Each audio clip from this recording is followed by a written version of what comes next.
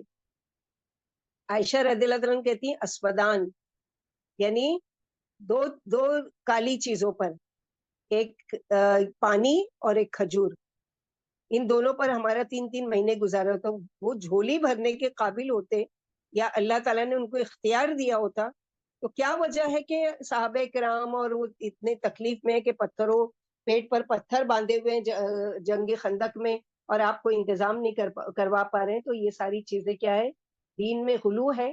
جیسے کہا جاتا ہے کہ محمد صلی اللہ علیہ وسلم نہ ہوتے تو کچھ بھی نہ ہوتا، اور قوالیوں میں کہا جاتا ہے کہ ان کی صدقے میں یہ دنیا بنی، نعوذ باللہ. اور کیا کہا جاتا ہے کہ مثلا یہ کہ عید میلاد کی جو محفلیں سجائی جاتی ہیں جس میں نعتیں پڑھی جاتی ہیں اور سلام کے لیے کھڑے ہوا جاتا ہے کہ آپ صلی اللہ علیہ وسلم تشریف لا رہے ہیں، تو آپ صلی اللہ علیہ وسلم تو اپنی زندگی میں نہیں پسند کرتے تھے کہ میں آؤں تو کوئی بھی میری یعنی استقبال کے لیے کھڑا نہ ہو. اس چیز کو آپ صلی اللہ علیہ وسلم نہیں پسند کرتے تھے، اور آج آپ ان کی محبت میں اتنے زیادہ ہو گئے ہوتے کہ آ رہے ہیں، آپ کی تشریف آوری ہے اور یہ ہے. تو جہالت کا سب سے بڑا ثبوت یہ دیکھیے کہ اگر مثلا پورے ورلڈ میں 5,000 سمجھو 50,000 جگہ 5,000 جگہ اگر ایک وقت میں عید میلاد النبی منائی جا رہی ہے تو کیا اللہ کے رسول صلی اللہ علیہ وسلم ہر محفل میں پہنچ سکتے ہیں؟ آپ تو بشر ہے نا. یہ قوت کس کے پاس ہے؟ اللہ سبحانہ و تعالی ہر علم کے ساتھ ہر جگہ موجود ہے.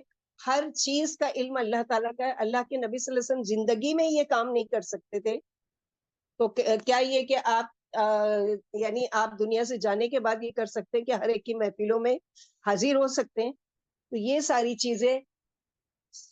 اور اکثر میلادی لوگوں کو آپ دیکھیں گے کہ جمعہ کی نماز، اچھا، اور اس چیز کے بارے میں نا 3 گروہ میں لوگ بڑھ چکے ہیں.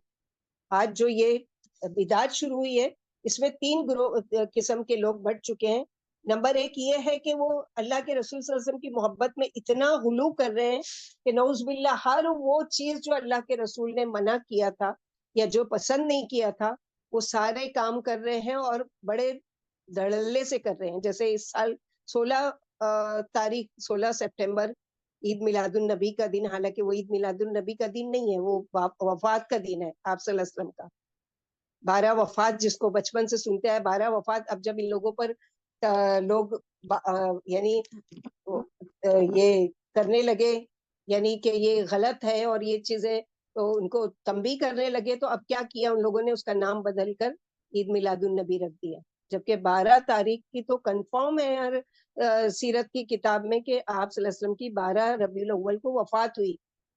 اب کیسی ہماری محبت ہے جو ہم کہتے ہیں کہ ہم عاشقان رسول ہیں کہ اگر ہمارے گھر میں کوئی ہمارا اپنا فوت ہو جاتا ہے، باپ ہے، بھائی ہے، شوہر ہے یا رشتے دار میں سے کوئی بھی ہے، تو آپ کیا مٹھائی لے کر اس کے گھر پر جاؤ گے یا شربت بنا کے لے کر جاؤ گے کہ مجھے بڑی خوشی ہوئی کہ آپ کے وہاں وفات ہوئی ہے؟ تو یہ کیسی اللہ کے رسول صلی اللہ علیہ وسلم سے محبت ہے کہ جس دن آپ کی وفات ہوئی اس دن تو اللہ کے نبی صلی اللہ علیہ وسلم کے بارے میں یہ کہ اللہ تعالیٰ کہ وہاں تو وہ بخشائے ہیں. اللہ تعالیٰ ہمیں توفیق دے کہ ہم اللہ کے نبی صلی اللہ علیہ وسلم کے طریقے پر چلیں اور ان سے محبت کا جو دعویٰ کرتے ہیں تو وہ کام کرے جو ان کو پسند تھا. کہاں یہ کہ وفات کے دن یہ محبت ہے یا دعوت ہے؟ یہ خود سوچ لیں. تو ایک تو اس میں چلے گئے. دوسرا جو گروہ ہے وہ کیا ہے؟ وہ کہتا ہے کہ نہیں، ہم عید میلاد النبی نہیں مناتے لیکن ہم سیرت کا پروگرام رکھیں گے. تو سیرت کے پروگرام کے لیے آپ کو پورا سال نہیں ملا کہ آپ سیرت کا پیغام دینا چاہتے ہیں؟ کہ نہیں ہم تو یہ پروگرام اس لیے رکھ رہے ہیں کہ ہم سیرت کا پیغام دینا چاہتے ہیں، اللہ کے نبی صلی اللہ علیہ وسلم کی سیرت پر قرآن و حدیث کی روشنی میں بتائیں گے لوگوں کو. تو آپ پورا سال کہاں تھے؟ آپ کو یہی مہینہ ملا یہ سیرت کا پروگرام اور کوئز کا اور یہ سب رکھنے کا. تو کسی نہ کسی کان یہاں سے پکڑو یا وہاں سے پکڑو، اسی میں شامل ہے نا. تیسرا گروہ جو ہے وہ نہ وہ کرتا ہے نہ وہ کرتا ہے، بلکہ وہ کرتا ہے جو اللہ کے رسول صلی اللہ علیہ وسلم نے کرنے کو کہا ہے. روزانہ کی 5 وقت کی نماز اور نفل روزے آ رہے تو روزہ رکھنا ہے، قرآن کی تلاوت کرنا ہے، قرآن کی تعلیم کو عام کرنا ہے، یہ کرنا ہے، تو خود جج کریں کہ کون سی وہ ہے، کیونکہ اللہ کے نبی صلی اللہ علیہ وسلم نے تو اپنی زندگی میں کہہ دیا کہ یہودی 71 فرقوں میں بٹ جائیں گے، نصرانی 72 فرقوں میں بٹ جائیں گے، اور میری امت 73 فرقوں میں بٹ جائے گی، 73 فرقہ، اس میں سے صرف ایک جنت میں جائے گا، باقی 72 جہنم میں جائیں گے۔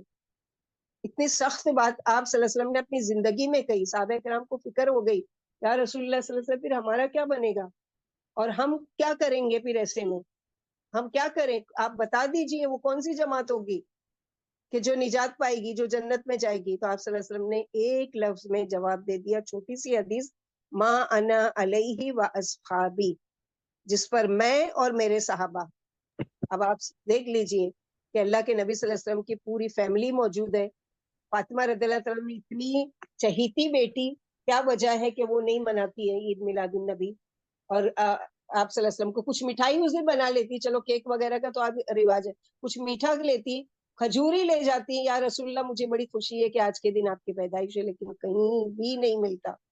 آج ہم بڑے اس سے، اور ان علماء کو اللہ تعالیٰ ہدایت دو، آج تو اتنا سوشل میڈیا اتنا ہائی ہو چکا ہے کہ ان کی ایک ایک پکچرز سوشل میڈیا پر باقاعدہ ڈالی جاتی ہے کہ داڑھی والے اور اتنے لمبے جھبے والے اور پگڑی والے اور ٹوپی والے اور میوزک لگا کے ڈانس کر رہے ہیں، اور اتنا بڑا کیک، اور اس پہ یا رسول اللہ ہم آپ سے محبت کرتے ہیں، اور وہ کر کے اور تلوار سے باقاعدہ اس کو کاٹا جا رہا ہے۔ کیا ہے یہ دین ہے؟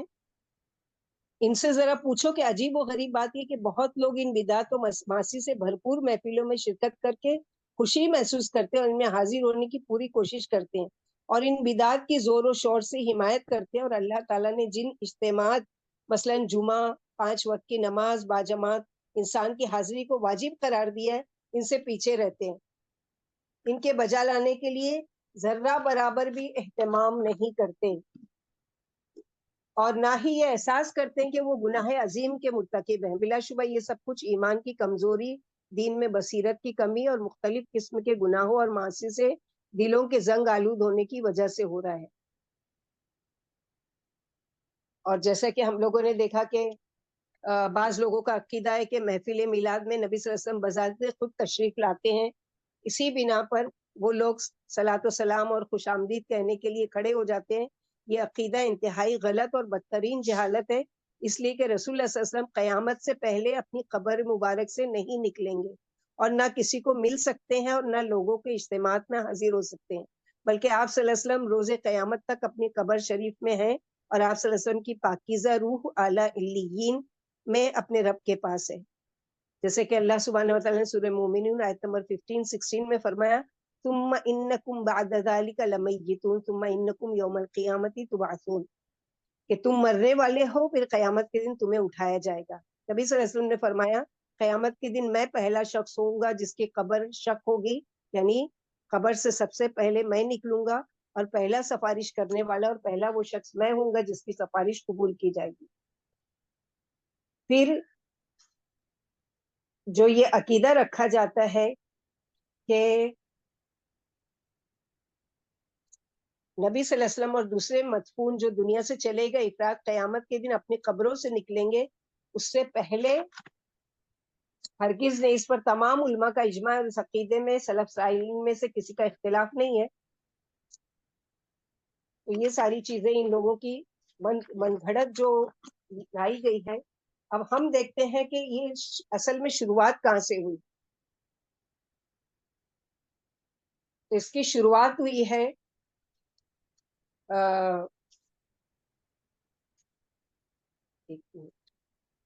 سب سے پہلے تو جشن عید میلاد النبی کی ابتدا ابو سعید کوکری بن ابی الحسن علی بن عبد الملک الملک المعظم مظفر الدین ارحل موصل، اب اتنا لمبا چوڑا نام تو ہم یاد نہیں رکھیں گے، لیکن اس نے یہ ایجاد کی 18 رمضان سن 630 عیسوی میں، کتنے سال بعد؟ آپ صلی اللہ علیہ وسلم کے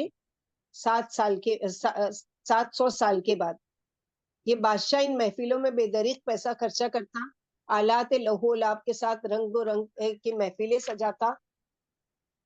فتاوی شدید میں مولانا رشید احمد گانگوئی لکھتے ہیں، اہل تاریخ نے صراحت کی کہ بادشاہ یعنی کیسا بادشاہ تھا وہ جس نے یہ اس کی ایجاد کی کہ گانے بجانے والیوں کو جمع کرتا اور گانے کے آلات سے گانا سنتا اور خود ناچتا۔ ایسے شخص کے نسک اور گمراہی میں کوئی شک نہیں، اس جیسے کہ فعل کو جیسے کیسے جائز اور اس کے قول پر کیسے اعتماد کیا جائے۔ مختصر کیفیت اس نسق کی اور ایجاد کی اس بدعت کی یہ ہے کہ مجلس مولود کے اہتمام میں 20 قبے لکڑی کے بڑے عالیشان بنواتا تھا، اور ہر قبے میں 5 جیسے آج یہ لگائے جاتے نا منڈل وغیرہ، ویسے وہ یہ بنواتا تھا، اور ہر قبے میں 5 طبقے ہوتے۔ ابتدا ماہ سفر سے ان کو سجانا شروع کرتا، ہر طبقے میں ایک ایک جماعت راگ گانے والوں پر یعنی محفلیں سجاتے، باجے کھیل تماشے ناچ کود کرنے والوں کی بٹھائی جاتی، اور بادشاہ مظفر الدین خود ماں اراکین اور ہزارہ مخلوق قرب و جوار کے ہر روز بعد اثر ان قبوں میں جا کر ناچ رنگ وغیرہ سن کر خوش ہوتا اور خود ناچتا، پھر اپنے قبے میں تمام ران رنگ لہو و لہب میں مشغول ہو رہتا، اور قبل 2 روز ایام مولود کے اونٹ گائے بکریاں بے شمار طبلوں اور آلات گانے والوں کے ساتھ جتنے اس کے یہاں تھے نکال کر میدان میں ان کو ذبح کر کے ہر قسم کے کھانوں کی تیاری کرا کر مجلس لہو کو کھلاتا، اور شب مولود کی کثرت سے راگ قلعے میں گواتا۔ محفل میلاد النبی کے جواز کا فتویٰ دینے یعنی ایک متوفی ہے جو علماء سو میں سے ہے، علماء سو میں سے اس سے فتویٰ لیا، ان کا نام ہے ابو الخطاب عمر بن الحسن المعروف داہیہ کلبی، متوفی ان کی وفات ہوئی ہے 633۔ حافظ ابن حجر لکھتے ہیں، ابن نجار کہتے کہ میں نے تمام لوگوں کو اس کے جھوٹ اور ضعیف ہونے پر متفق، یعنی وہ ائمہ دین اور سلف صالحین کی شان میں گستاخی کرنے والا اور خبیث زبان والا تھا، بڑا احمق اور متکبر تھا، اور دین کے کاموں میں بڑا بے پرواہ راز تھا۔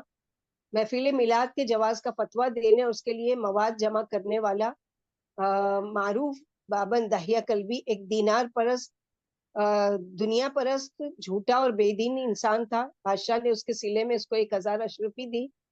اس سے یہ بات بالکل واضح ہو گئی کہ جشن عید میلاد النبی کی ابتدا 7ویں صدی ہجری میں ہوئی۔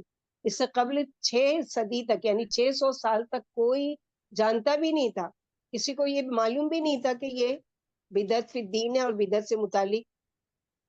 حضرت محمد صلی اللہ علیہ وسلم اپنی پیدائش کے 43 اور خلافت نبوت سے سرفراز ہونے کے 23 سال بعد تک اس دنیا میں زندہ رہے۔ ہر سال 12 ربیع الاول آیا، لیکن کسی ایک سال بھی آپ نے اپنے میلاد کا جشن نہیں منایا۔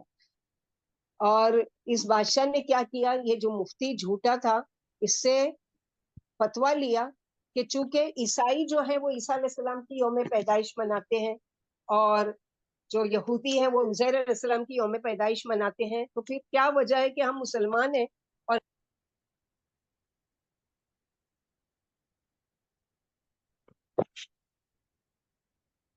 اس کی شروعات کی، اور وہ کتنے 700 سال کے بعد۔ اور کسی صحابی یا تابعی، کسی امام، کسی محدث یا مجتہد نے ربیع الاول کے پروگرام کا اہتمام نہیں کیا، حتیٰ کہ شیخ عبد القادر جیلانی کی کتاب میں بھی مجلس میلاد النبی کا نشان نہیں ملتا۔ جو اپنے آپ کو حنیفی کہتے ہیں، جو شیخ عبد القادر جیلانی کو مانتے ہیں، ان کے وہاں بھی یہ ثبوت نہیں ہے۔ تمام لوگ محبت رسول کے جذبہ صادق سے سرشار نہیں تھے، کیا ان کو ثواب کی ضرورت نہیں تھی؟ یقیناً وہ سچے تابع دار جذبہ حب رسول ان کو اپنے جان و مال سے زیادہ عزیز تھا۔ تو پھر یاد رکھے جو کام ان کے پروگرام میں نہیں آیا وہ دین اور ثواب نہیں ہو سکتا، البتہ گمراہی، دلالت اور شرک و بدعت کے سوا کچھ نہیں۔ اچھا، ایک چیز کا ثبوت لیتے ہیں کہ کیوں مناتے ہیں ہم۔ تو تاریخ کا ایک واقعہ وہ لوگ نقل کرتے ہیں کہ جو ابو لہب تھا، آپ صلی اللہ علیہ وسلم کا چچا، کسی نے اس کو خواب میں دیکھا، اس کی خیریت پوچھی کہ کیسے ہو تم، تو اس نے کہا کہ آگ کے عذاب میں مبتلا ہوں، البتہ ہر پیر کی رات کو عذاب میں میرے لیے کچھ ہلکا کیا جاتا ہے، اور اتنی مقدار میں پانی چوس لیتا ہوں، اور اس کی وجہ سے جب اس کی باندی صوبیہ یا سویبہ نے ان کو اس کے بھائی عبداللہ بن عبد المطلب کے حضرت محمد صلی اللہ علیہ وسلم کی پیدائش کی خبر دی تھی، جس نے آپ کو دودھ پلایا تھا، تو اس نے اس کو آزاد کر دیا. یعنی دلیل کے طور پر کیا ہے کہ دیکھو اللہ کے نبی صلی اللہ علیہ وسلم کے چچا نے آپ صلی اللہ علیہ وسلم کی پیدائش کا دن منایا اور خوشی میں اپنی لونڈی کو آزاد کر دیا تھا کہ میرے بھتیجے کی پیدائش ہوئی ہے. تو اس کی اس محبت کی وجہ سے، ایک مشرک ہے اور اس کی محبت کی وجہ سے اللہ تعالیٰ ہر پیر کو اس پر سے عذاب کو تھوڑا ہلکا کرتے ہیں، اور وہ پانی تھوڑا سا اونٹ جیسے اسٹور کرتا ہے، ایسے اسٹور کر لیتا ہوں میں. تو کہاں سے لے کر آئے ہیں؟ قرآن تو دلیل کہتا ہے کہ یعنی ان کے عذاب میں تخفیف نہیں کی جائے گی. فَلَا يُخَفَّفُ عَنْهُمُ الْعَذَابُ وَلَا هُمْ يُنصَرُونَ. قرآن یہ کہہ رہا ہے کہ جو شرک پر مر گئے، نہ ان کے عذاب میں تخفیف کی جائے گی اور نہ ہی کوئی ان کی مدد کرے گا. اور یہاں پر یہ کہ اللہ کے رسول صلی اللہ علیہ وسلم کی خوشی میں اس نے اپنی لونڈی کو وہ کیا تھا اللہ کے رسول کی پیدائش کی خوشی میں، لہٰذا اس کی وجہ سے اس کو عذاب نہیں ہو رہا ہے. میلاد منانے والے اس کو بطور دلیل پیش کرتے ہیں اور کہتے ہیں کہ جب ایک کافر کو آپ کی پیدائش کی خوشی میں باندھی آزاد کرنے کی وجہ سے عذاب میں تخفیف ہو رہی ہے، تو ہم تو مسلمان ہیں، ہم اگر آپ کی پیدائش کی خوشی کریں گے تو ہمیں کیسے ثواب نہیں ملے گا؟ تو پہلی بات تو یہ ہے کہ اہل اسلام کا اس بات پر اتفاق ہے کہ شریعت کسی کے خواب سے ثابت نہیں ہوتی، خواہ خواب دیکھنے والا اپنے ایمان و علم تقوی میں کیسے ہی درجے کا ہو، مگر یہ کہ اللہ کا نبی ہو.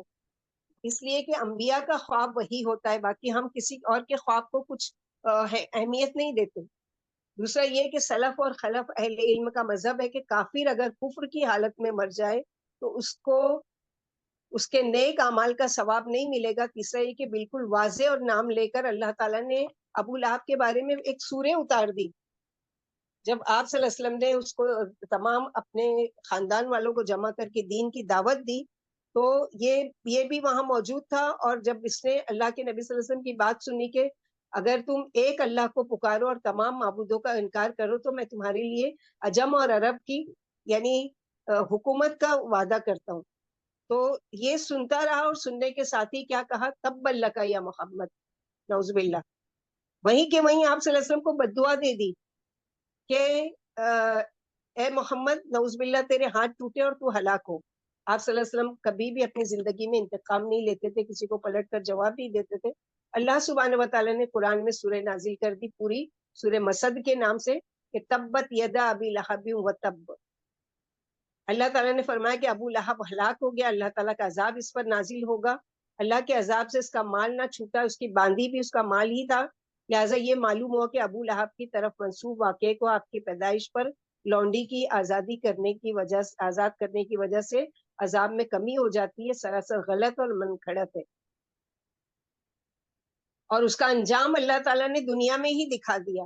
یعنی اس کو اللہ تعالیٰ نے اس کے جو اسلام دشمنی تھی اور نبی صلی اللہ علیہ وسلم سے نفرت تھی، اس کی سزا یہ دی کہ اللہ تعالیٰ نے اس کی موت سے پہلے اس کو ایسی بری بیماری دی تھی کہ گھر والوں نے کیا کیا، اس کو ایسے بیابان جنگل میں لے جا کر پھینک دیا کہ اس کی وجہ سے یعنی ہم اذیت میں، اس کی بیماری پھیلے گی تو ہم کو بھی لگے گی. تو اس کو لے جا کے جنگل میں اکیلا چھوڑ دیا، یہاں تک کہ وہ مر گیا. جب وہ مر گیا اور اس کی لاش سڑنے لگی تو لوگوں نے اس کے بیٹوں کو غیرت دلائی کہ تم کو شرم نہیں آتی کہ تمہارے باپ کی لاش اسی طرح وہ کریے، کم سے کم دفن تو کر دو اس کو.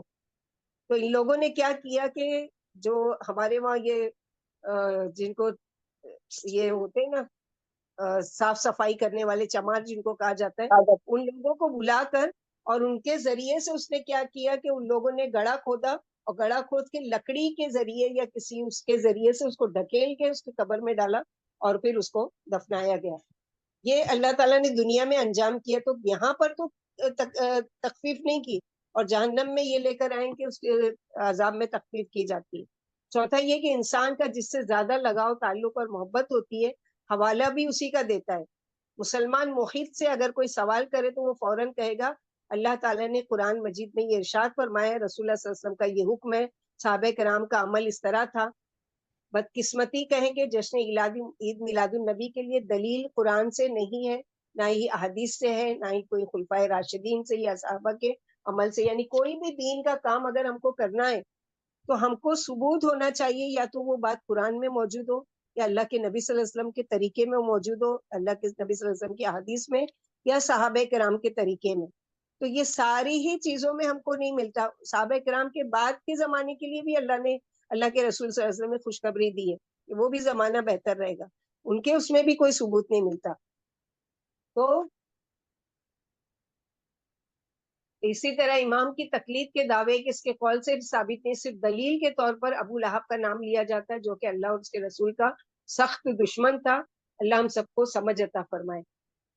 تاریخ ولادت میں مورخین نے اختلاف کیا ہے. تاریخ طبری ابن خلدون نے 12 ربیع الاول اور ابو الفدا نے 10 ربیع الاول، مگر سب کا اتفاق ہے ولادت سعادت پیر کے دن 9 ربیع الاول کے سوا کسی اور تاریخ سے مطابقت نہیں کھاتا، اس لیے 9 ربیع الاول صحیح ہے. اور مورخین کی آرا سے ثابت ہوتا ہے کہ آپ کی ولادت باسعادت کی تاریخ میں اختلاف پایا جاتا ہے، مگر آپ کی وفات میں کسی کا بھی اختلاف نہیں ہے. تمام لوگ اس بات پر متفق ہیں کہ آپ صلی اللہ علیہ وسلم کی وفات 12 ربیع الاول 11 ہجری بروز پیر کے دن بوقت چاشت ہوئی تھی. چاشت کا جو وقت ہوتا ہے اس وقت. اور ذرا انصاف کے ساتھ اپنے ایمان کو پرکھتے ہیں، اللہ تعالیٰ کو اپنا رب سمجھتے ہوئے خود فیصلہ کریں کہ ہم جو کچھ 12 ربیع الاول کو جشن عید میلاد النبی کے نام سے مناتے ہیں، چراغا کرتے ہیں، جلوس نکالتے ہیں، جھنڈیاں لگاتے ہیں، اچھے اچھے کپڑے پہنتے ہیں. ابھی 1 تاریخ کو کہیں درس میں جانے کا اتفاق ہوا تو وہاں پر جو عورتیں جمع تھی ان کو اسی ٹاپک پر بات کی گئی، تو بولتی ہے کہ اللہ ہم لوگوں کو تو اللہ تعالیٰ معاف کرے کہ اتنے سالوں تک تو ہم اس دن نیا کپڑا پہنتے ہیں اور مٹھائیاں بناتے ہیں اور وہ کرتے ہیں. اللہ تعالیٰ سے توبہ کرتی ہوں کہ اس سال سے میں نہیں کروں گی. تو کوئی ایک تک اگر یہ بات پہنچ گئی اور اس نے اس چیز سے توبہ کر دی تو آپ کے لیے کتنا سرخ ہوٹوں سے زیادہ قیمتی ہوگا. تو اس چیز کو عام کرنا ہے. یہ جو چل رہا ہے اس کی ریکارڈنگ ہے، اس کو ٹائٹل کے ساتھ گروپ پر ڈالا جائے گا. آپ لوگوں تک پہنچائیے کہ حقیقت کیا ہے اور ہم کیا کر رہے ہیں. ہم سرا 1400 سال پیچھے چلے جائیں، اپنے دماغ میں وہ منظر لائیں کہ جب 12 ربیع الاول کا دن تھا، 11 ہجری تھی، پیر کا دن تھا، صبح چاشت کا وقت تھا، نبی صلی اللہ علیہ وسلم کا جسد مبارک رکھا ہوا ہے، یعنی آپ صلی اللہ علیہ وسلم کی وفات ہو چکی ہے اور آپ کے جانثار آپ کے پاس موجود تھے. اس وقت کون سی آنکھ تھی جس سے آنسو روا نہیں تھے؟ نبی صلی اللہ علیہ وسلم کے یار غار حضرت ابو بکر صدیق کے کیا تاثرات تھے؟ مراد رسول اللہ صلی اللہ علیہ وسلم حضرت عمر بن خطاب رضی اللہ عنہ کو کس واقعے نے اتنا بے چین کر دیا تھا کہ تلوار نکال کر یہ فرمایا، یعنی ان کی محبت میں اتنے، جیسے بولتے ہیں نا دماغ کام نہیں کرتا ہے، کہ تلوار نکال کر عمر رضی اللہ عنہ کہتے ہیں کہ اگر کوئی یہ کہے گا کہ محمد صلی اللہ علیہ وسلم فوت ہو گئے میں اس کی گردن اڑا دوں گا. داماد رسول ذو نورین عثمان رضی اللہ عنہ کی حالت زار کیا تھی؟ 2 بیٹیوں کے شوہر تھے وہ. نبی صلی اللہ علیہ وسلم کی لخت جگر حضرت فاطمہ زہرا سے پوچھو کہ فاطمہ 12 ربیع الاول کو تم نے کیسا جشن منایا تھا؟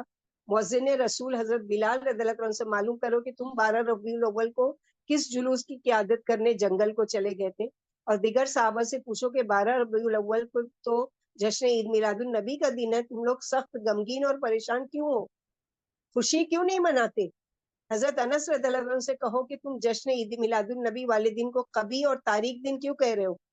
یعنی وہ کہتے ہیں انس رضی اللہ عنہ کہ جس دن اللہ کے نبی صلی اللہ علیہ وسلم مدینے میں تشریف لائے اس دن سے زیادہ روشن دن ہماری تاریخ میں کوئی بھی نہیں تھا. اسی طرح جس دن آپ صلی اللہ علیہ وسلم کی وفات ہوئی وہ دن ہماری زندگی میں سب سے زیادہ اندھیرا اور تاریک والا تھا. اس سے زیادہ غمناک دن ہماری زندگی میں کوئی پھر کبھی نہیں آیا. 12 ربیع الاول والے دن سے مطابقت رکھتا ہے جب ہر طرف غم کا عالم تھا اور صحابہ کرام رضوان اللہ اجمعین کی آنکھوں میں اندھیرا چھائے ہوا تھا. کچھ سمجھ میں نہیں آ رہا تھا کہ ہر شخص نڈال تھا، ان پر قیامت ٹوٹ پڑی تھی، سمجھ میں نہیں آ رہا تھا کہ یہ کیا ہو گیا ہے. تو اس عالم میں صدیق اکبر رضی اللہ عنہ نے خطبہ دیا، یعنی سب بے چین ہیں اور عمر رضی اللہ عنہ بالکل یعنی بے چینی کی حالت میں بیٹھ بھی نہیں رہے اور بار بار یہ کہہ رہے ہیں کہ اگر کوئی کسی نے کہا کہ اللہ کے رسول صلی اللہ علیہ وسلم وفات پا گئے تو میں اس کی گردن اڑا دوں گا. ایسے میں ابو بکر صدیق کو اللہ تعالیٰ نے بہت حکمت دی تھی، بڑی حکمت کے ساتھ ایک خطبہ دیا اور صدیق اکبر نے اللہ کی حمد و ثنا بیان کی. اس کے بعد فرمایا اما بعد اگر لوگ محمد صلی اللہ علیہ وسلم کی پرستش کرتے تھے، یعنی ان کی اگر عبادت کرتے تھے، تو بے شک محمد صلی اللہ علیہ وسلم فوت ہو چکے. اور جو اللہ تعالیٰ کی عبادت کرتا ہے تو اللہ تعالیٰ زندہ ہے اور ہمیشہ سے زندہ رہیں گے، کبھی نہیں مریں گے. کل من علیہا فان ویبقی وجہ ربک ذو الجلال والاکرام. اللہ تعالیٰ کا ارشاد ہے محمد صلی اللہ علیہ وسلم، جیسے سورہ آل عمران میں، کہ محمد الرسول اللہ، یعنی محمد اللہ کے رسول ہیں. اور فَإِن مَاتَ أَوْ قُتِلَ انقلبتم علی اعقابکم ومن ينقلب علی عقبیہ فلن یضر اللہ شیئا. کہ اگر وہ فوت ہو چکے ہیں یا دنیا سے چلے گئے ہیں یا یعنی وفات پا چکے، تو کیا تم اپنی ایڑیوں پر پھر جاؤ گے؟ آج ہمارا حال یہی ہے کہ ہم ایڑیوں پر پھر گئے. ہم کو جو رسول صلی اللہ علیہ وسلم دے کر گئے تھے کہ یہ کرنے کے کام ہے، جیسے کہ وفات کے وقت آپ صلی اللہ علیہ وسلم کہہ رہے ہیں کہ میں تم میں 2 چیزیں چھوڑے جا رہا ہوں، اگر تم اس کو مضبوطی سے تھام لو گے تو کبھی بھی گمراہ نہیں ہوگے. وہ 2 چیزیں کیا ہے؟ کہ قرآن اور میری سنت. آج ہم نے وہ دونوں چیزوں کو چھوڑ کر ہم کیا ہے؟ خرافات میں پڑ گئے. یاد رکھیے کہ یہی رسول جسے محبت کا ہم دعویٰ کرتے ہیں، قیامت کے دن سورہ اسراء میں اللہ تعالیٰ نے ان کی زبانی کہہ دیجئے قیامت کے دن کہ یہی رسول گواہی دیں گے کہ یا لیتنی، اے رب، ان لوگوں نے قرآن المحجورہ، قرآن کو چھوڑ دیا تھا، قرآن سے ہجرت کر لی تھی، قرآن کو سے منہ موڑ لیا تھا. جبکہ نبی صلی اللہ علیہ وسلم نے فرمایا کوئی بھی دین میں ایسا کام جو میں نے نہ کہا وہ کسی نے کیا تو وہ ہم میں سے نہیں ہے. اور ایک جگہ فرمایا کسی نے میری طرف ایسی بات منسوب کی جو میں نے نہیں کہا تو وہ اپنا ٹھکانہ جہنم میں بنا لے. لہٰذا ہمیں دین کے معاملے میں بہت زیادہ احتیاط کرنے کی ضرورت ہے کہ اس کام کا ثبوت یا تو قرآن سے ہو یا آپ صلی اللہ علیہ وسلم کی حدیث میں موجود ہو تو ثواب ملے گا، ورنہ گناہ گار ہوں گے. سوال یہ پیدا ہوتا ہے کیا سنت کے سارے کام کرنے لگے ہم جو ہمیں اور نئی چیزوں کی ضرورت پڑ گئی؟ پیر اور جمعرات کا روزہ جو نبی صلی اللہ علیہ وسلم سے ثابت ہے، جمعہ کے دن آپ صلی اللہ علیہ وسلم پر کثرت سے درود پڑھنا، آپ صلی اللہ علیہ وسلم کے طریقے پر سونا اٹھنا، شادی بیاہ، موت میت، کھانا پینا. نبی صلی اللہ علیہ وسلم نے فرمایا کوئی بھی مومن اگر اسلام کا طریقہ چھوڑ کر غیر مذہب والوں کا طریقہ اپنائے گا تو وہ انہی میں سے ہوگا اور انہی کے ساتھ قیامت کے دن اٹھایا جائے گا. اب ہم خود سوچیں کہ ہم اپنے بچوں کی جو سالگرہ وغیرہ مناتے ہیں، ہم یہ کہتے ہیں کہ نہیں ہم عید میلاد النبی، لیکن اپنے بچوں کی جو سالگرہ مناتے ہیں تو کیا یہ ہمارا اسلامی طریقہ ہے؟ شادی کی سالگرہ، happy anniversary, happy new year, اور اب تو اور خرافات میں بڑھ گئے ہیں، fathers day, mothers day, teachers day, اور ویلنٹائن ڈے، پتہ نہیں کون کون سے ڈے آ گئے ہیں. تو یاد رکھو ہم مناتے نہیں ہیں، لیکن اگر کسی کو کوئی میسج بھی بھیج رہے ہیں یا اپنی ڈی پی پہ رکھے ہیں یا جو بھی کر رہے ہیں تو ہم بھی کسی نہ کسی طریقے سے اس خرافات والے کام میں شامل ہیں. اسی طرح عبادات میں اگر 2 رکعت پڑھ رہے ہیں اور وہ سنت سے ثابت ہے تو قابل قبول ہے، ورنہ رات بھر آپ 100 رکعت بھی پڑھ لو مگر اگر وہ طریقہ آپ صلی اللہ علیہ وسلم کا نہیں ہے تو وہ کام ریجیکٹ ہے، مردود ہے. لہٰذا ہمارے لیے نبی صلی اللہ علیہ وسلم نے 2 ہی عید منانے کا حکم دیا ہے، عید الفطر رمضان کے بعد اور عید الضحیٰ.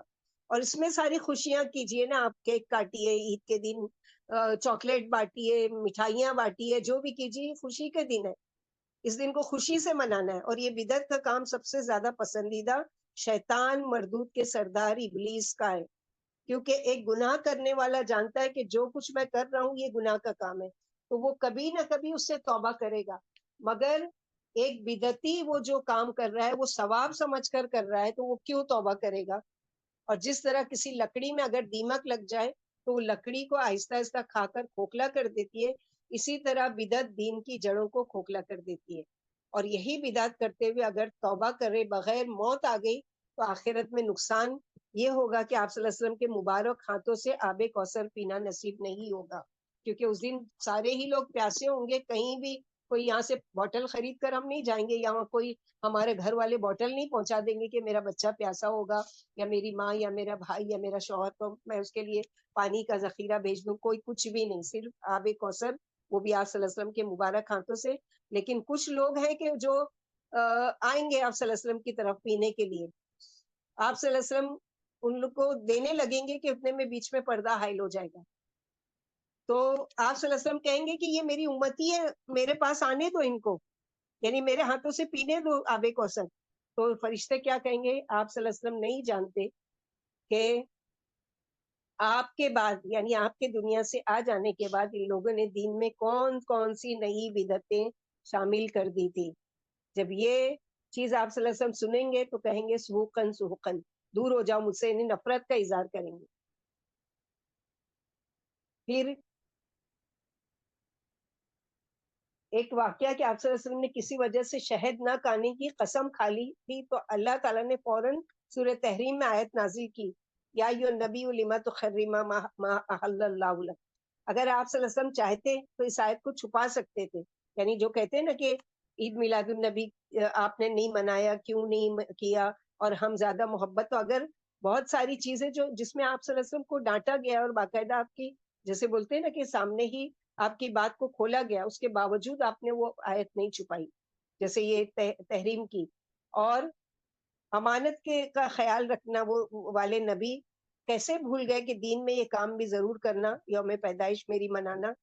اور ہماری ایک ایسی محبت ہے کہ پیدائش کے دن اور تاریخ میں تو اختلاف ہے، شاید 9 ربیع الاول ہو، کوئی کہتا ہے کہ 10 ہو، کوئی کہتا ہے کہ 12 ہوگا، کوئی کہتی ہے 11 ہوگا، لیکن آپ صلی اللہ علیہ وسلم کی وفات کا تو سب کا اتفاق ہے. یعنی کوئی ایک بھی ایسا نہیں ملے گا جو یہ کہے گا کہ یعنی مجھے اللہ کے نبی صلی اللہ علیہ وسلم سے وہ یعنی محبت بھی ہے.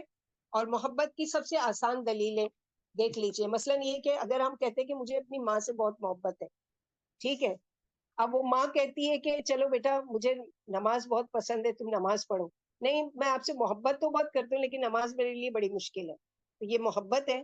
یا ماں بستر پر ہے اور کہہ رہی ہے کہ مجھے پیاس لگی ہے، پانی لا کے دو، تو کہے کہ نہیں مجھے بہت محبت ہے آپ سے لیکن میں آپ کے لیے پانی نہیں لا سکتا. تو یہ محبت ہے. وہی چیز سیم ہم یہی کر رہے ہیں اللہ کے نبی صلی اللہ علیہ وسلم کی. محبت تو ہے آپ سے، دعویٰ تو کرتے ہیں، لیکن آپ کے طریقے پہ نماز نہیں پڑھیں گے.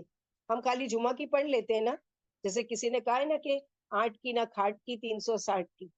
مثلاً 8 کی یعنی جمعہ کی، نہ کھاٹ کی نماز جنازہ کی، ہم تو پڑھیں گے کون سی 360 کی، یعنی عید میں جو آتی ہے نا، عید اور بقرہ عید میں، بس وہی. تو یہ حال ہے ہمارے اس کا. اللہ کے نبی صلی اللہ علیہ وسلم نے کہا ہے کہ قرآن کو صرف تلاوت کی کتاب مت سمجھو، بلکہ جو کہا ہے کہ اس کو سمجھو، اس میں غور و فکر کرو، اس میں تدبر کرو، اس میں جو کرنے کا کام کہا گیا ہے وہ کرو، جس کام سے منع کیا گیا اس کو چھوڑ دو. ہم نے وہ کام کر لیا جو ہمارے لیے اور نئی چیز کرنے کی ضرورت ہے. کیسی یہ محبت ہے، اور یہ کیسی اللہ کے رسول صلی اللہ علیہ وسلم سے محبت کا دعویٰ کرتے ہیں. تھوڑی سی چیز ہم دیکھتے ہیں کہ ہم لوگ ہر دفعہ سنتے ہیں سب سے کہ بدعت بدعت، تو بدعت ہے کیا؟ تو بدعت کا مطلب ہے بغیر کسی مثال کے کسی چیز کو وجود میں لانا. اللہ تعالیٰ کا اسم بدیع ہے، بدیع اسی سے ہے، یعنی بغیر کسی مثال اور نمونے کے آسمان و زمین اللہ تعالیٰ نے تخلیق کی ہے. شرعی اصطلاح میں وہ کام جسے ثواب یا برکت کا باعث اور نیکی سمجھ کر کیا جائے لیکن شریعت میں اس کا کوئی ثبوت نہ ہو، یعنی نہ تو یہ کام خود نبی صلی اللہ علیہ وسلم نے کیا ہو، نہ ہی کسی کو کرنے کا حکم دیا ہو، نہ ہی اسے کرنے کی کسی کو اجازت دی ہو.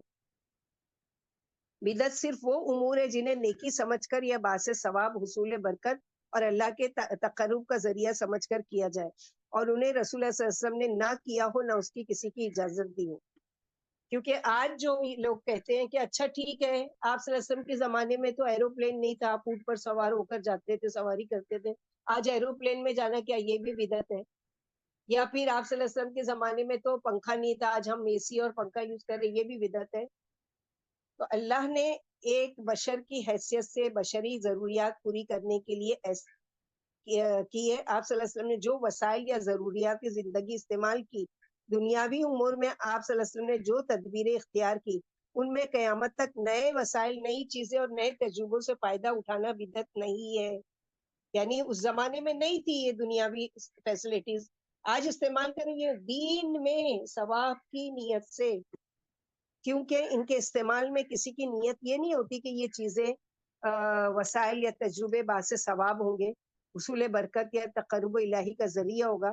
مثلا اللہ کے رسول صلی اللہ علیہ وسلم کے دور میں جو چیزیں کھانے کے لیے دستیاب تھی آپ صلی اللہ علیہ وسلم نے وہی کھائی. لہٰذا ہر انسان کو اپنے اپنے دور میں کھانے پینے کی جو چیز بھی ملتی ہے وہ وہی کھاتا ہے. ہر ملک کے کھانے کا اسٹائل الگ ہے. جو عرب لوگ کھاتے ہیں وہ کھانا ہم نہیں کھاتے، جو ہم کھاتے ہیں وہ نہیں کھاتے ہیں. جو امریکہ میں کھایا جاتا ہے فاسٹ فوڈ وغیرہ اور یہ ساری چیزیں، اللہ یہ کہ اب تو دنیا بہت شارٹ ہو گئی ہے، اور ہر چیز وہ، لہٰذا ہر انسان کو اپنے اپنے دور میں کھانے پینے کو جو کچھ بھی دستیاب ہوگا وہ کھائے گا، اور اس کا یہ عمل بدعت نہیں کہلائے گا۔ اللہ تعالیٰ نے کمانے کے معاملے میں یہ پابندی ضرور لگائی ہے کہ وہ حلال ذریعے سے کمائے اور حلال چیز ہی کھائے۔ اس پابندی کا خیال رکھنا ہر مسلمان پر ہر دور میں واجب ہے۔ ایک مسلمان کو کھانے کا مسنون طریقہ، آداب کا خیال رکھنا چاہیے، لیکن اگر وہ کمانے کھانے میں کسی سنت کو ترک کر دے یا کسی ادب کا اپنی طرف سے اضافہ کر دے تو اس میں اس کی یہ نیت نہیں ہوتی کہ اس طرح اسے ثواب ہوگا، برکت ملے گی یا تقرب الہی حاصل ہوگا۔ اس کے برعکس اگر کوئی شخص کھانے پر ختم پڑتا ہے، یا وہ کھانا کل 10ویں 40ویں 11ویں یا عید میلاد النبی وغیرہ سے منسوخ کرتا ہے، یعنی عام دنوں میں جو کھانا کھاتا ہے بسم اللہ کر کے کھاتا ہے اور کھانے کے بعد دعا پڑھتا ہے، یہ اس کا سنت کے مطابق ہو گیا، لیکن وہی کھانا اگر کسی خاص دن مثلاً 10ویں 40ویں 11ویں یا میلاد النبی وغیرہ سے منسوخ کر دیتا ہے تو اس کا یہ فعل کیا کہلائے گا؟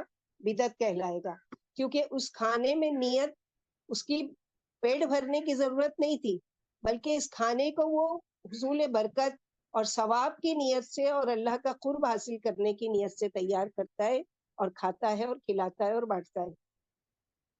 اسی طرح اگر کوئی شخص ایسا بستر، چارپائی، برتن، فرنیچر، لباس، مکان، سامان جنگ، مشینیں، آلات صنعت و حرفت، سامان زراعت وغیرہ استعمال کرتا ہے جو رسول اللہ صلی اللہ علیہ وسلم کے زمانے میں نہیں تھا، یا آپ صلی اللہ علیہ وسلم نے اس کا استعمال نہیں کیا، تو اس شخص کا یہ فعل بدعت نہیں کہلائے گا، کیونکہ یہ سب دنیا میں زندگی گزارنے کے وسائل ہیں اور ضروریات پوری کرنے کا ذریعہ ہے۔ البتہ ان سب میں حلال و حرام کا خیال رکھنا ہر مسلمان پر تا قیامت واجب ہے۔ مثلا کعبے کو تعمیر کیا گیا، اللہ سبحانہ و تعالیٰ نے ایک پتھر کے اوپر کھڑے ہو کے ابراہیم علیہ السلام تعبیر کر رہے ہیں، کعبے کو تعمیر کر رہے ہیں، اور اس کو اللہ تعالیٰ نے یہ قوت دی تھی کہ جہاں چاہتے تھے وہاں وہ کرتے تھے۔ اس وقت کرین نہیں تھی، آج کرین کا زمانہ ہے کہ بڑی بڑی بلڈنگوں میں جو کرین کے ذریعے اوپر سامان لے جایا جاتا ہے اور یہ لیا جاتا ہے، تو یہ بدعت نہیں ہے، یہ دنیاوی اسباب ہے۔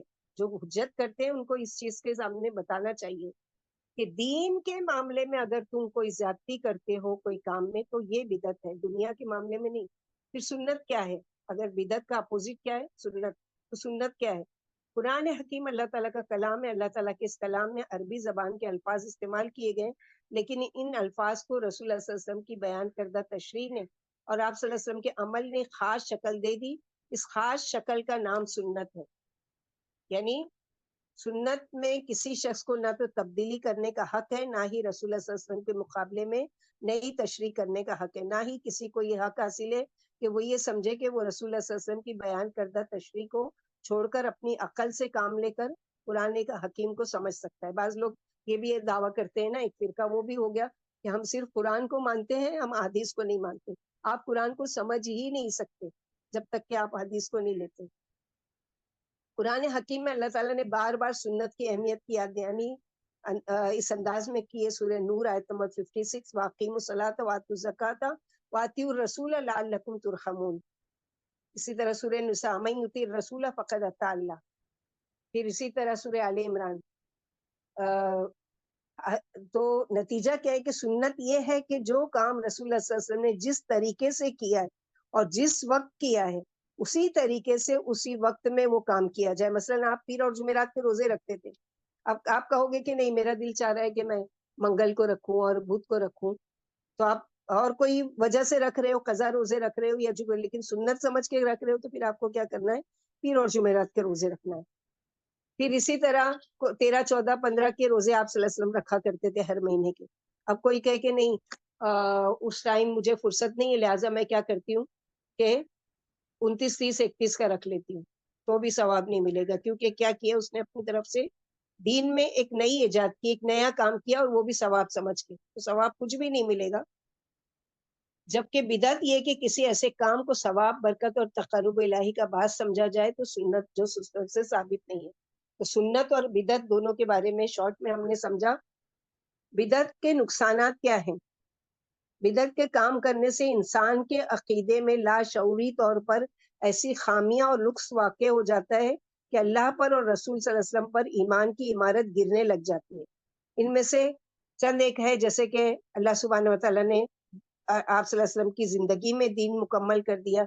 کسی بدعت کو رواج دینے والا شخص گویا یہ باور کراتا ہے کہ دین مکمل نہیں ہوا, اس میں فلاں چیز کی کمی رہ گئی تھی, اسے میں نے ایجاد کر کے پورا کر دیا ہے. بدعت کرنے والا نیا کام جاری کر کے اصل میں اللہ پر یہ الزام عائد کرتا ہے, اس کا یہ دعویٰ ہے کہ دین یعنی مکمل ہو چکا ہے. یہ بات جھوٹ ہے, نعوذ باللہ.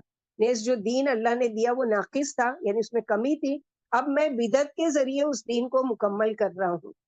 کتنا بڑا اس کے یعنی وہ ہے, یہ بہتان ہے اللہ تعالیٰ پر. بدعت رائج کرنے والا یہ باور کراتا ہے کہ رسول اللہ صلی اللہ علیہ وسلم نعوذ باللہ یہ نیک کام بدعت بتانا بھول گئے تھے. اس طرح عقیدہ ختم نبوت پر عدم اعتماد کیا جاتا ہے. رسول اللہ صلی اللہ علیہ وسلم نے حجۃ الوداع پر صحابہ کرام سے فرمایا, تم سے روز قیامت میرے بارے میں پوچھا جائے گا, تم کیا جواب دو گے؟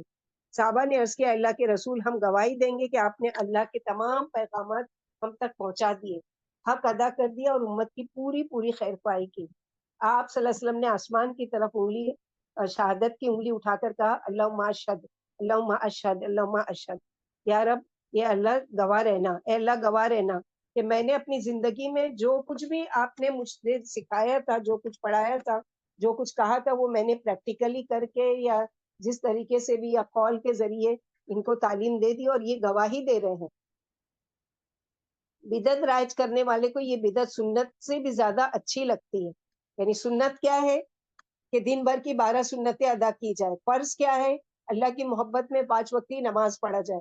یہ چیز سے زیادہ اس کو اس چیز میں محبت ہے کہ اس دن کرتا شلوار پہن کر اور خوشبو لگا کر وہ کیا جائے, اور پھر ڈی جے بجایا جائے, اس پہ ڈانس کیا جائے, اور عورتیں بھی اور وہ بھی, اور یہ ساری چیزیں. وہ لوگوں کو اس نئے رواج کی طرف مائل کرتا ہے.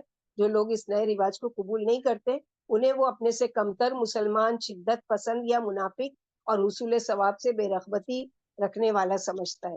یعنی اپنے آپ کو عاشقان رسول, اور جو نہیں مانتا ان باتوں کو ان کو گستاخان رسول کہتے ہیں.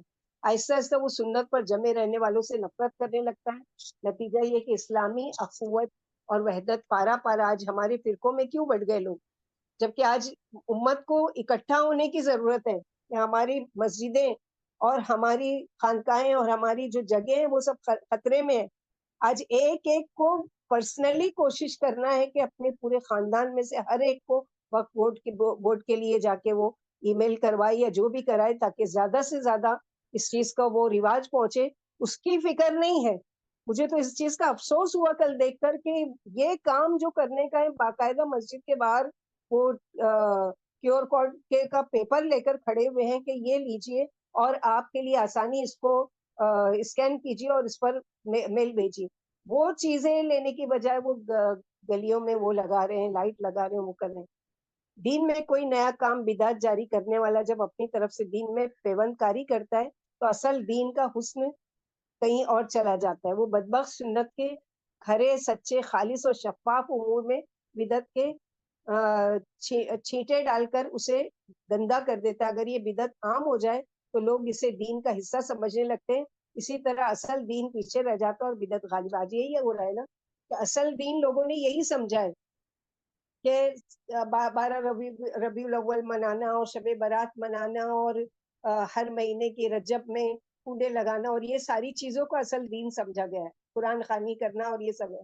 نبی صلی اللہ علیہ وسلم نے فرمایا کہ بہترین بات اللہ کی کتاب ہے اور بہترین طریقہ محمد صلی اللہ علیہ وسلم کا طریقہ, اور بدترین کام دین میں نئی ایجاد کرنا, اور ہر بدعت نیا کام گمراہی, اور گمراہی کا انجام جہنم ہے.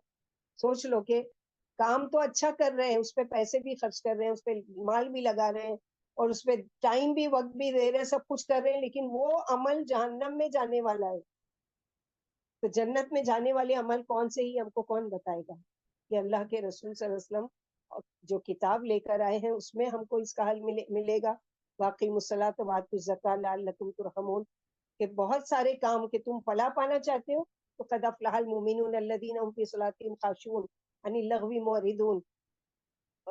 فضول باتوں سے دور رہتے ہیں مومن کی تو یہ صفات, لیکن ہم کو پتہ ہی نہیں ہے کہ قرآن ہم کو مفلحون کی کون کون سی لسٹ بتا رہا ہے.